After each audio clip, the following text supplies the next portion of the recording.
Hi, y'all. Welcome back to Get Naked with Mary. Happy Sunday. I think it's funny because as you can tell, I'm at the beach. And I really wasn't going to record one today, but then I had a conversation with my friend on the way here, and I thought, I want to talk about this. But, you know how I like to do one take. Several of my spawn interrupted while I was recording. So I've started and stopped a couple times, so hopefully I'll remember everything that I wanted to say.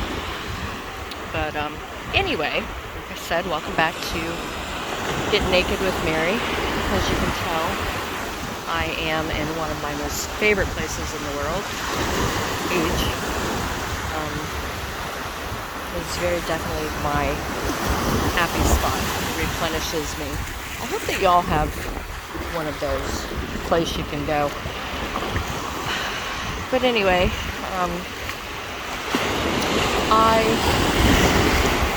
my friend and I were talking about false positivity. And I'm sure that you've heard that expression, fake it till you make it.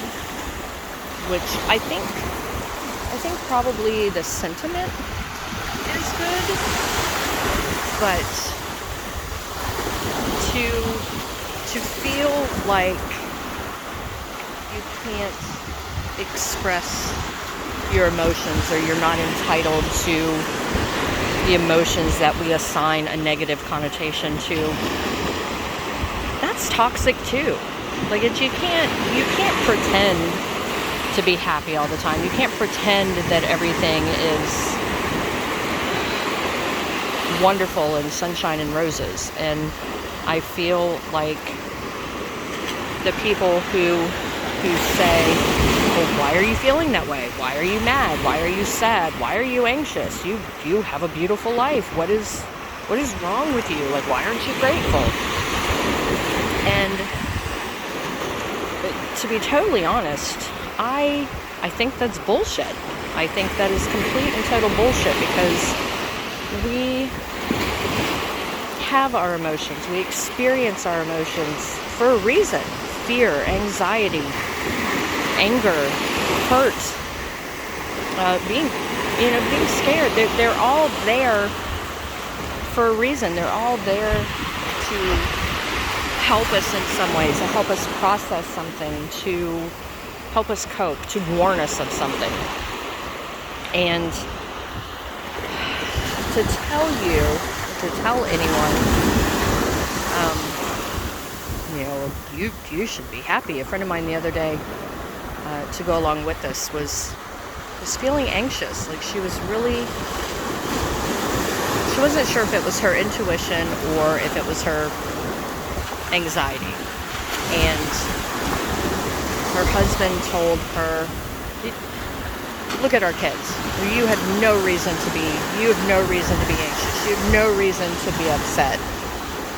And I get what he was doing. Like, it wasn't saying it in a mean way or anything, and he was trying to point out the silver lining. He was trying to point out, the positive side of it. And I get that. Like, I am a die-hard optimist. Like,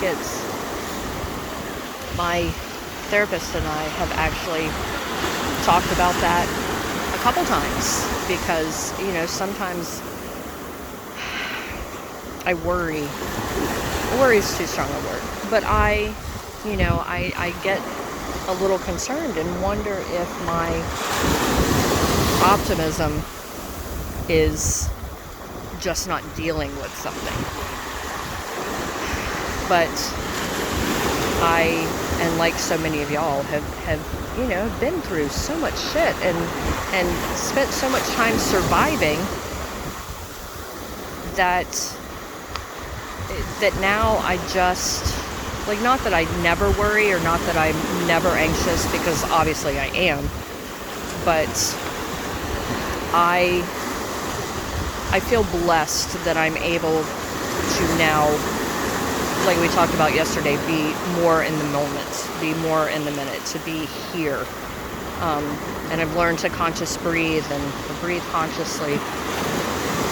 And that has really helped.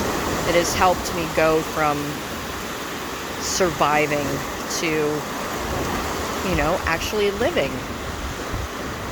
And I'm grateful for that. But I do think in getting there, like, I had to dig deep. I had to go through and experience a lot of emotions that people would deem negative. And I don't think that's healthy either, to assign negative or positive connotations to emotions. Emotions are heavy, and it's messy to heal, and it's hard work, and it takes a lot out of you. Like, there are some times where when I have a therapy appointment or talk with one of my friends or whatever, I'm just wiped out afterwards because of all the things that we uncovered or brought up or whatever. It's hard. It's so difficult to deal with that, and especially if you're an empath, because it puts you back, can put you back in the moment, and sometimes it's almost like you're reliving it, and that sucks. But having said that, being on the other side of it and dealing with it, even though it's hard work while you're dealing with it, once you get to the other side, you no longer have that burden to carry. So you're actually lighter. Your soul, your being, your energy is actually lighter.